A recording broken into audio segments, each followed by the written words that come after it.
Today's topic is... breaking down the Dark Angel's design. Good evening, ladies and gentlemen, and welcome once again to WAYPN. I'm Cal. I'm Sunny.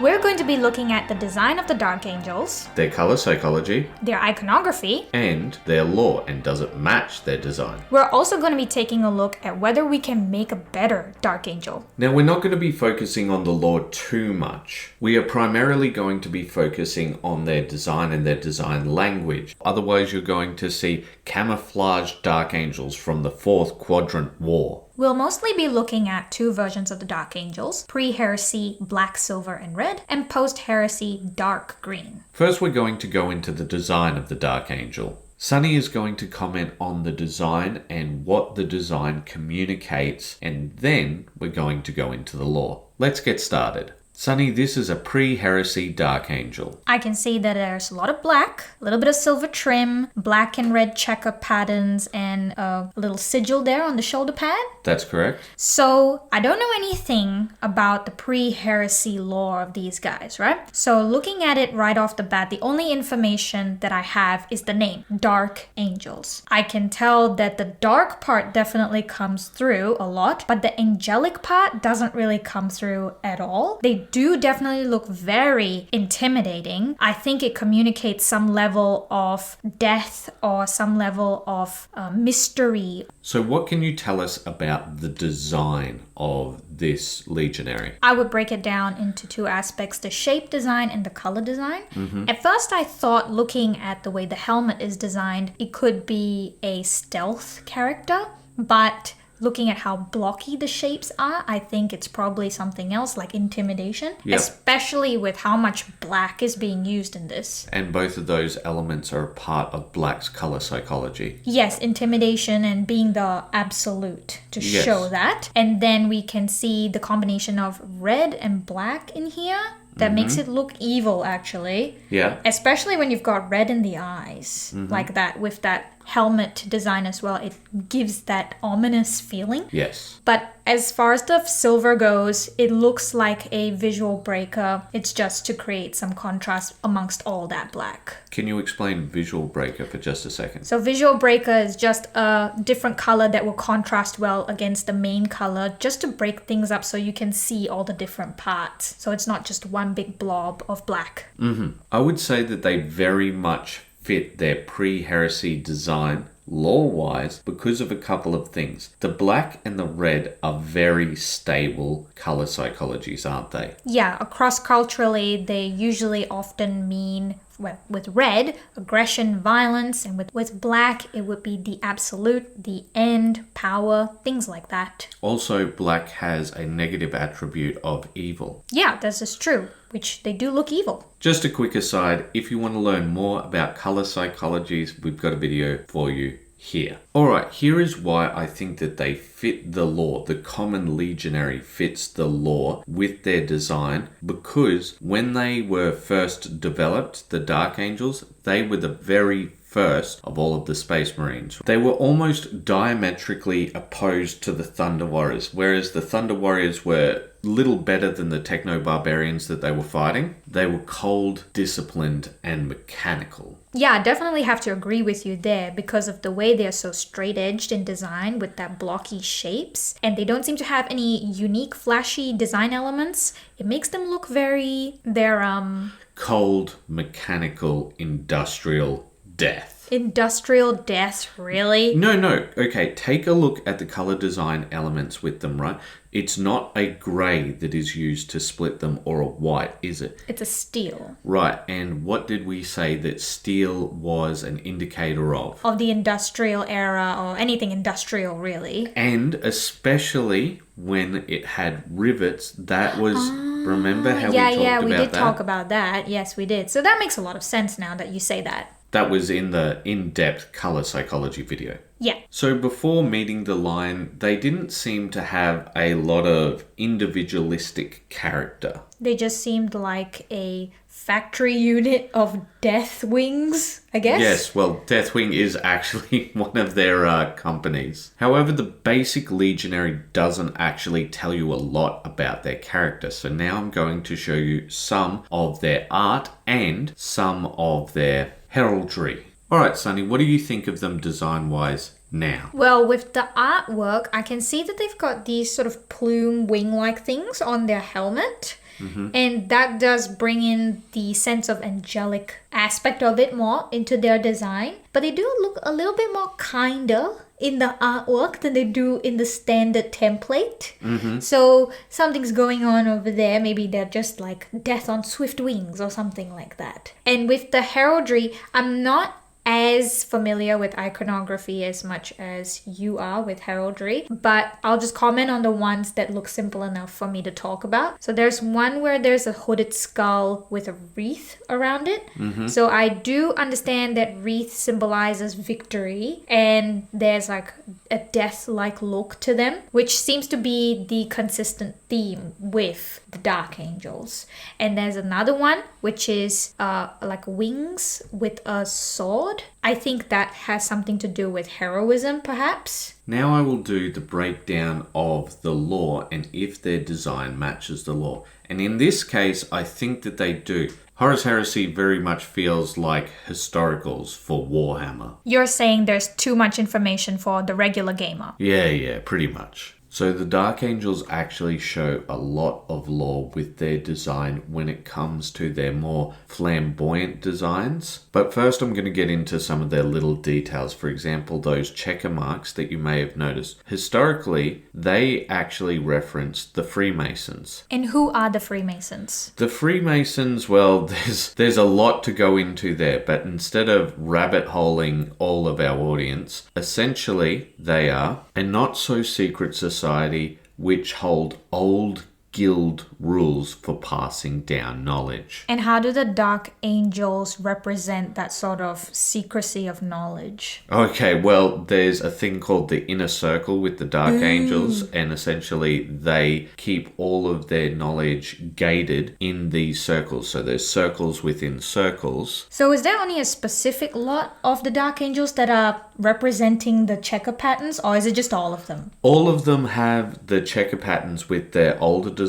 With their newer design, you'll usually only see it maybe on knee pads and such, but we'll get to that. So when you said that they looked angelic with those winged helms and such, that I think really shows the Dark Angels after meeting the Lion a lot, because these aren't symbols of the angelic, but rather these are old school knight designs, and that is the aesthetic of the Dark Angels. They are space knights, way more than any of the other space marines. Yeah, that's right. We mentioned this in our How to Create Meaningful Marines video. The other part is the robes. Now, the robes represents two different design aspects which I believe that they are trying to show. One is the idea of monastic knights. That's interesting. What does monastic mean?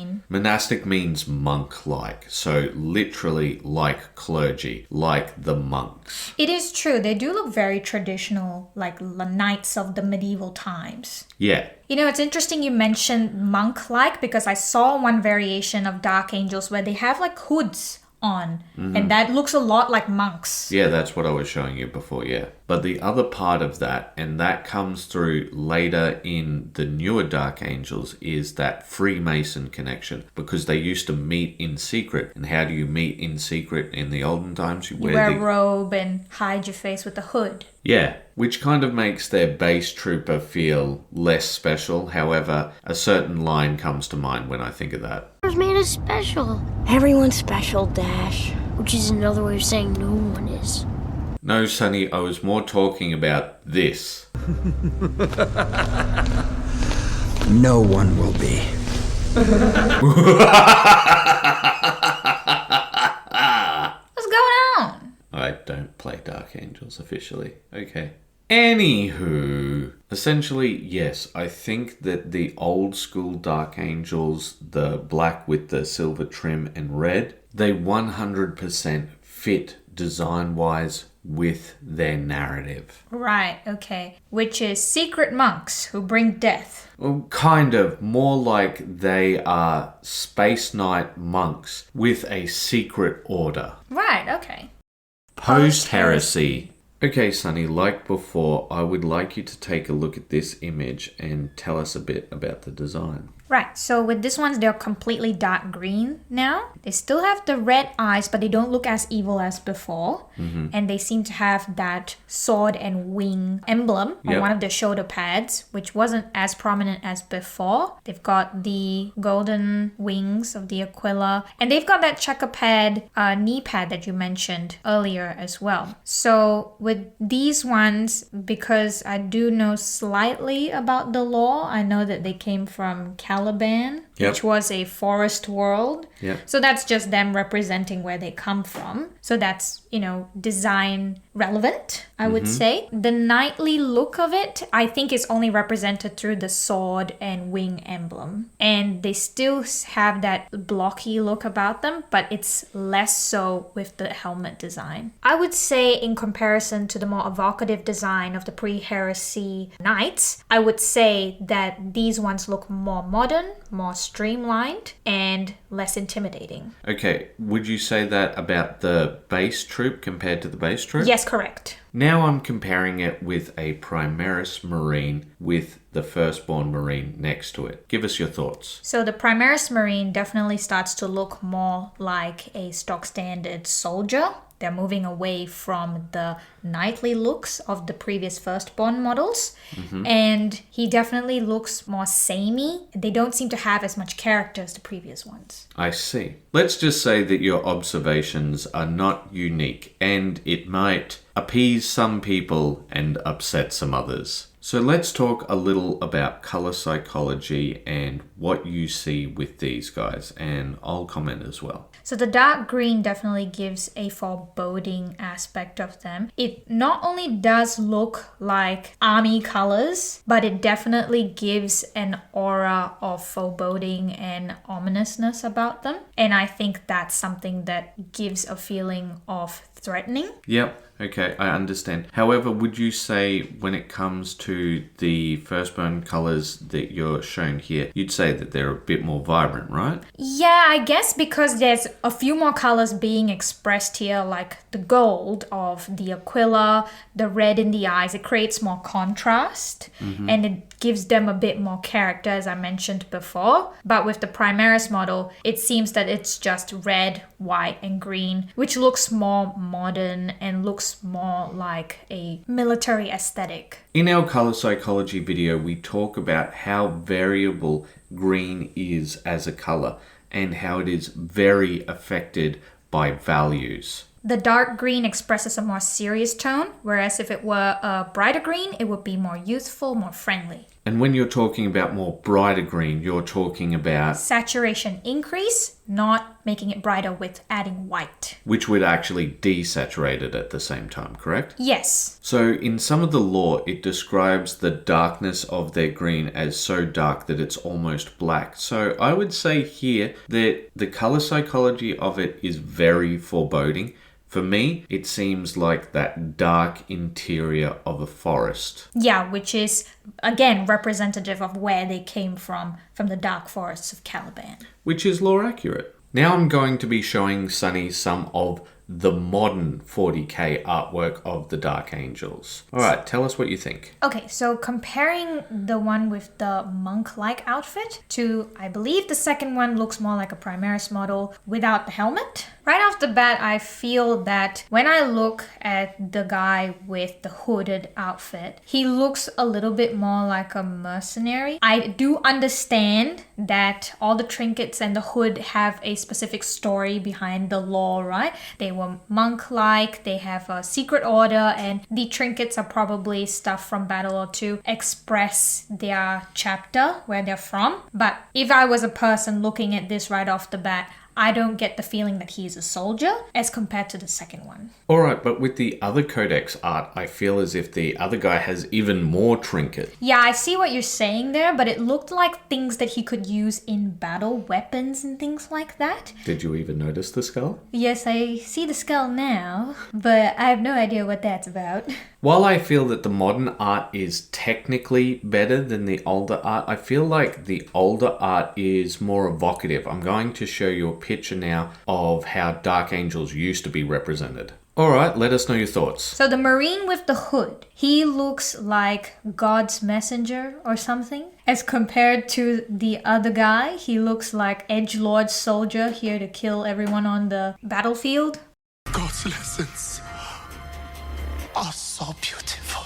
Apologies are a sign of weakness, a signal to your enemy that you are unwilling to stand up for yourself. Chad Firstborn. Virgin Primaris. So with that aside, let's take a look at the older artworks. So what do you think of artworks like these? So the one on the right, he really looks like a gangster with the way that the hood is just flopping in the wind like that, and he's got the gold chain going on and he's shooting the gun. He really does look like a gangster. I know you guys can't see me, but I am currently shaking my head. This is the person with all of the art knowledge. Anyway, so for me, when I look at it, it looks like a faux representation of one of those Renaissance paintings. You know how there's a lot going on? There's like too much going on? Yeah, it's kind of that hierarchy of the way that Renaissance paintings are built. It's almost as if the centerpiece guy, usually it's like a biblical character, he is surrounded by all these people lifting him up. Like perhaps Ezekiel? Yes, which I think that's the name of this guy, the character, right? Maybe. Yes, so I think when you say that, it shows the righteousness of the Dark Angels. With the older artwork, do you feel that their design comes through more than the generic poses that I showed you at the start? Yes, definitely. Now that I understand a little bit more about the lore, I do think that the artworks express more of what the Dark Angels are about with the way that they have been designed, the outfit that they have, and even the little trinkets that they carry. It tells more of a story as compared to the generic profile. It shows the Dark Angels as super soldiers, not super soldiers with a deep history like the artwork does. Just like before, I would like you to comment on the older artwork and what design elements you see within it. Okay, with this one,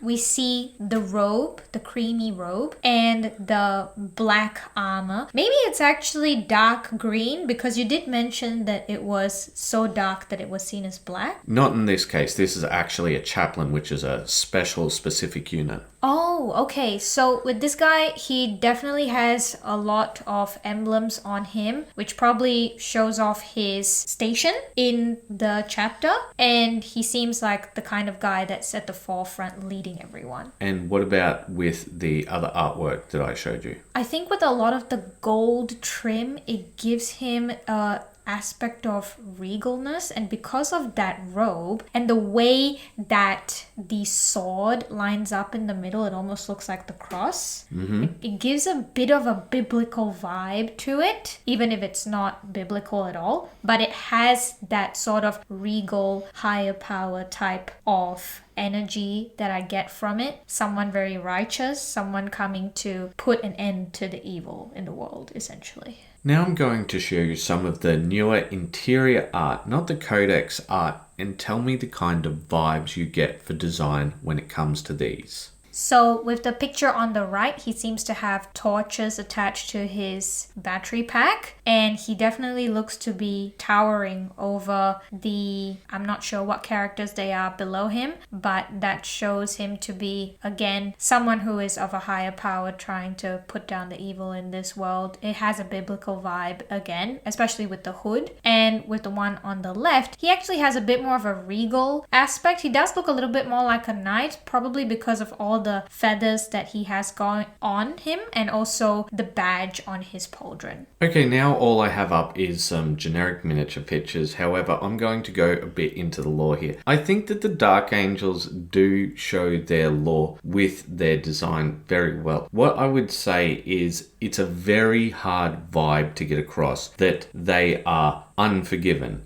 This isn't something that you can get across easily like the aesthetic of a knight. Showing a person who is forgiven and showing a person who isn't forgiven isn't something that you can show easily. Also, forgiveness does have that Christian connotation. They have a very sort of space Catholic vibe or space Protestant vibe very ornate, very ostentatious, but with some sort of darkness in the background. Yeah, I think that definitely comes through with a lot of the artworks that you've shown me. Unfortunately, with miniatures, it is harder to get that across, and though they do have that very ornate, ostentatious vibe, that is something that a lot of Marines have. Yeah, and I think for this sort of thing, a diorama would set into place the vibe a bit more. But if we're talking about most people just play them on the tabletop. They're not doing dioramas. This is true. Now, Dark Angels fans would probably crucify me, or perhaps have me be forgiven, right, Ezekiel?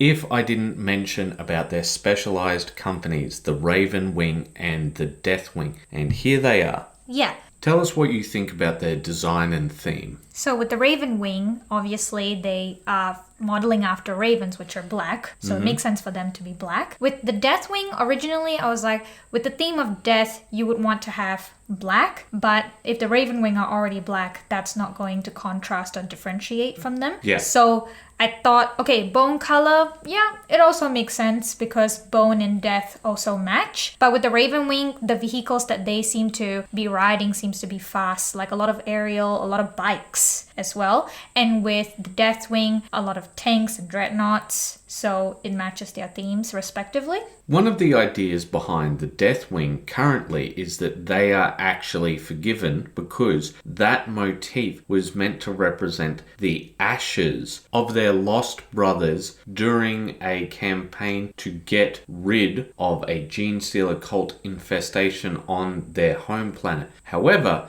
many people think that that story is actually allegorical of hunting the fallen. Do you think that that white showed that idea of forgiveness? Well, I think white does show forgiveness because of the purity of it. But hearing you mention about Ashes of the Fallen, I wondered why not grey instead? Well, I do believe that funeral ashes are actually white. Oh, are they? Yeah. Okay, alright then. Alright, for modern Dark Angels, now I'm going to break down their lore and design and see if it matches. I think for the basic troop guy, they have lost a lot of the joie de vivre, that certain something, when it comes to just generic guy. When we compare them to their original colour scheme, the new colour scheme doesn't seem nearly as impactful. The old colour scheme, while black like many of the old legions, still had that visual breaker with the steel trimmings. These new Dark Angels, they don't have any visual breakers at all. Yeah, they're just a blob of green. The only visual breaker they have is the gold Aquila. Whereas with the old ones, you can see each segment of the armor clearly defined by the silver trims. However, much like their older versions, those who are in the inner circle, those who are part of the Death Wing, and those who are part of the Raven Wing, they do seem to have that certain something.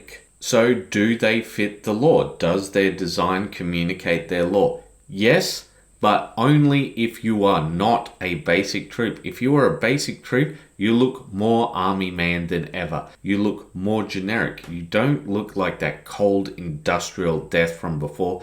You look like generic super soldier guy. That's it. Let us move on to Redesign.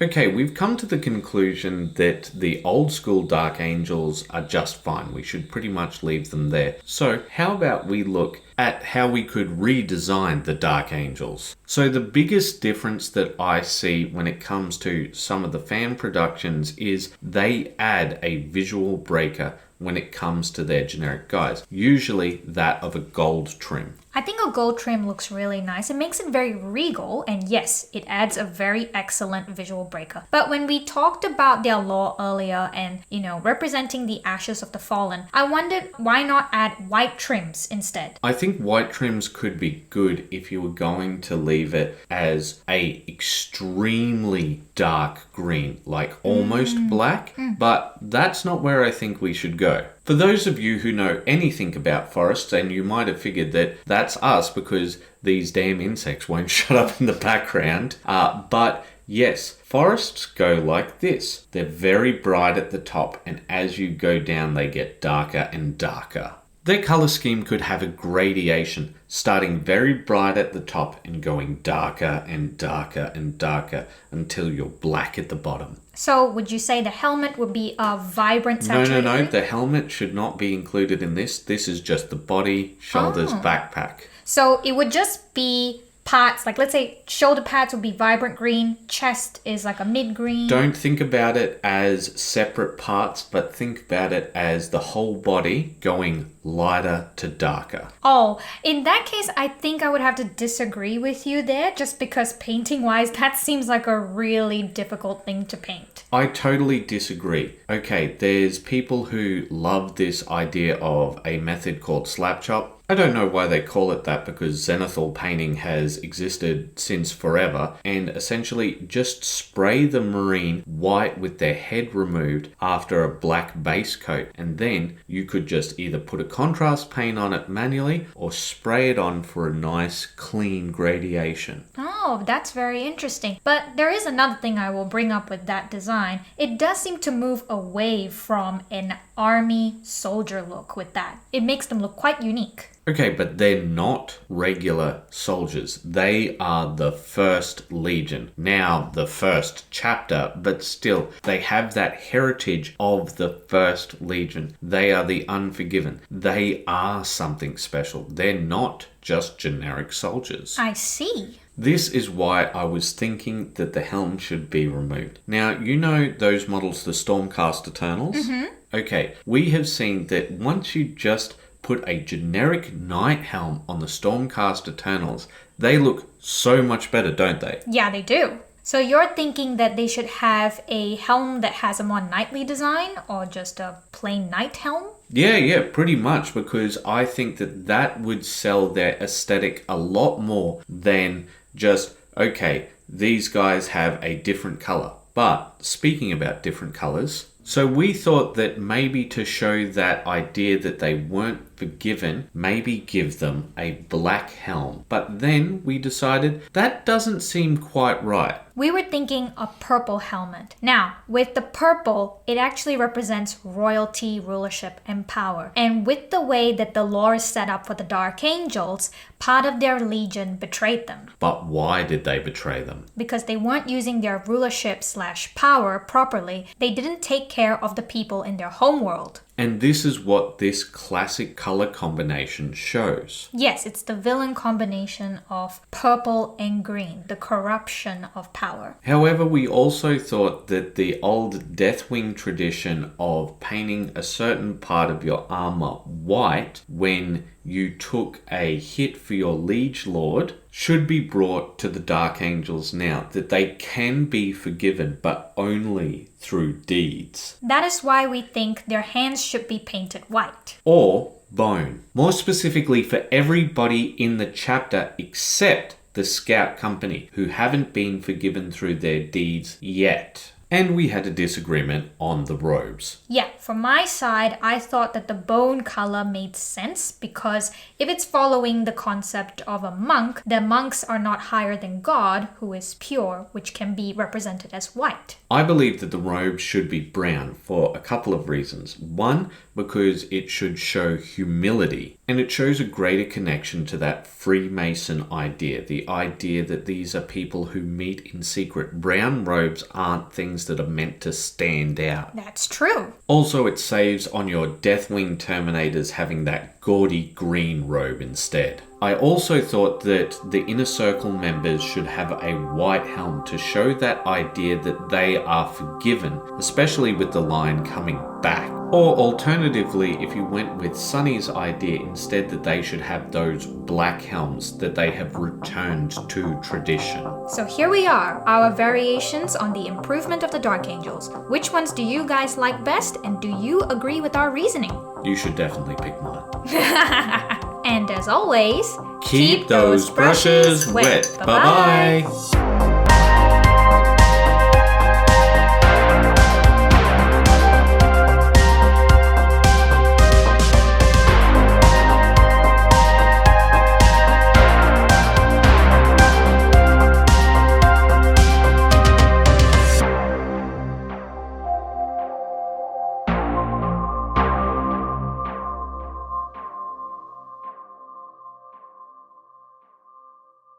Sorry about the noises of old Caliban in the background. Yeah, we've tried moving into our new studio setup, and because of our current circumstances, we can't do the full upgrades that's necessary to cancel all the noises of Caliban, if you will. We're going to try something different, and hopefully that works. In the meantime, you can pretend that it's thematic. I hope you can forgive us. God's lessons are so beautiful.